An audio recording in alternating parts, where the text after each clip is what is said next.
വളരെ എളുപ്പത്തിൽ വളരെ ഈസി ആയിട്ട് നമുക്ക് ഇത് കറി ഉണ്ടാക്കാം.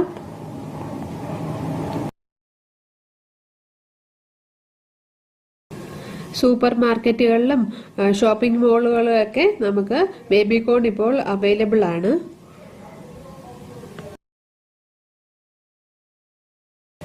സാധാരണ നമ്മൾ ഉണ്ടാക്കുന്ന വെജിറ്റബിളിൽ നിന്ന് അല്പം വ്യത്യാസമായിട്ട് എല്ലാവരും ഇതൊന്നും ട്രൈ ചെയ്ത് നോക്കണം.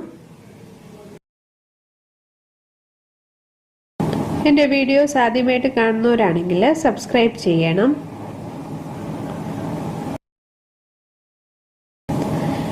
ഇവിടെ ഞാൻ എടുത്തിരിക്കുന്നത് ചെറിയ ഒരു പാക്കറ്റ് ബേബി കോൺ ആണ്.